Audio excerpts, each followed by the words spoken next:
dari Sabang sampai Merauke, dari Miangas hingga Pulau Rote.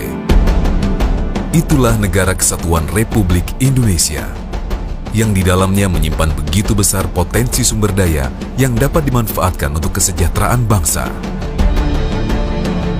Seiring dengan meningkatnya keseriusan pemerintah dalam memperkuat jati diri sebagai bangsa maritim, maka dibangunlah potensi kemaritiman di pulau-pulau terluar, terpencil, dan perbatasan sehingga akan tercipta pemerataan pembangunan termasuk di wilayah Provinsi Nusa Tenggara Timur. Terletak di bagian tenggara Indonesia yang terdiri dari gugusan pulau-pulau. 3 pulau utamanya adalah Pulau Flores, Pulau Sumba, dan Pulau Timor, serta pulau-pulau kecil lain yang mengelilinginya. Guna memperkuat konektivitas wilayah di Provinsi Nusa Tenggara Timur, maka pemerintah Jokowi JK terus berupaya untuk menjaga keseimbangan transportasi nasional dengan transportasi yang berorientasi lokal dan kewilayahan. Salah satu strateginya adalah dengan meningkatkan kapasitas dan kualitas pelayanan angkutan laut melalui pembangunan fasilitas pelabuhan, terutama di wilayah perbatasan dan terluar, termasuk di wilayah perbatasan dengan negara Timor Leste, yaitu Pelabuhan Atapupu di Kabupaten Belu dengan ibu kota Atambua. Transportasi laut menjadi salah satu pilihan untuk menunjang kegiatan distribusi barang dan logistik. Sebagai pelabuhan pengumpan regional, Pelabuhan Atapupu hadir dengan wajah baru untuk memberikan pelayanan transportasi laut yang handal bagi masyarakat sekitar. Letaknya yang strategis berhadapan langsung dengan Laut Timur bagian selatan, sehingga menjadikannya sentra aktivitas bongkar muat penumpang, barang, hewan ternak, dan komoditas lainnya di Kabupaten Belu. Pengembangan Pelabuhan Atapupu dilaksanakan tahun 2004 hingga tahun 2015 dengan total nilai investasi sebesar 92 miliar. Pengembangannya meliputi Dermaga 1, 100 x 8 meter persegi, Dermaga 2, 70 x 8 meter persegi, Trestle, 42 x 6 meter persegi, Causeway, 345 x 6 meter persegi, Reklamasi, 50 x 50 meter persegi.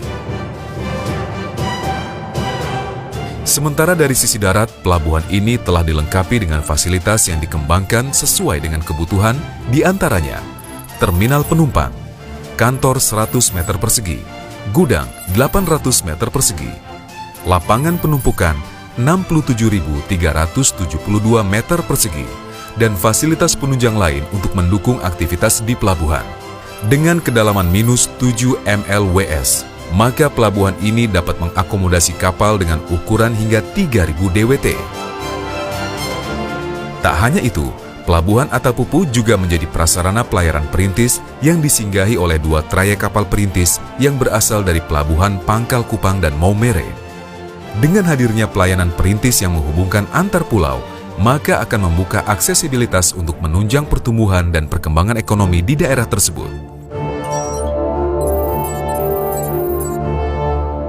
Di Provinsi Nusa Tenggara Timur, terdapat Pulau Rote yang merupakan pulau paling selatan dan terluar dari Negara Kesatuan Republik Indonesia.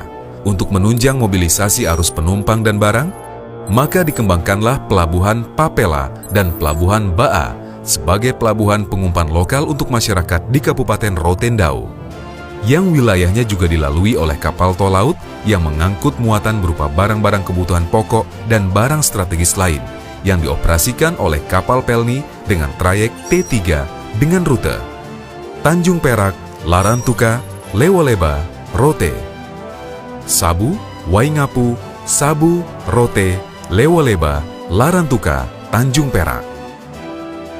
Melalui tol laut diharapkan akan memperlancar distribusi barang hingga pelosok Nusantara sehingga dapat memperkecil kesenjangan harga antara wilayah barat dengan wilayah timur Indonesia.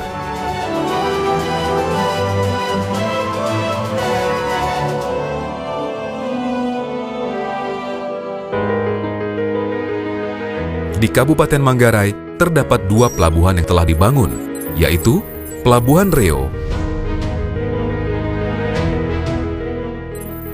Pelabuhan Pota, dan Pelabuhan Larantuka di Kabupaten Flores Timur.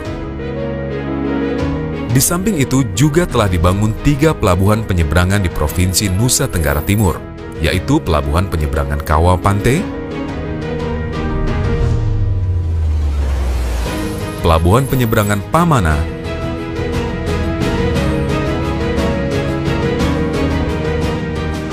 dan Pelabuhan Seba. Pengembangan pelabuhan di wilayah Nusa Tenggara Timur ini menjadi salah satu dari penerjemah program Nawacita Indonesia Sentris yang tidak lagi memusatkan pembangunan di Pulau Jawa, tetapi memprioritaskan pembangunan mulai dari kawasan pinggiran, daerah terluar, terdalam, terisolir, rawan bencana, dan mempunyai potensi ekonomi yang tinggi. Dengan demikian, cita-cita pemerintah untuk mewujudkan pemerataan pembangunan dan kemandirian ekonomi dengan menggerakkan sektor-sektor strategis ekonomi domestik dapat segera terwujud.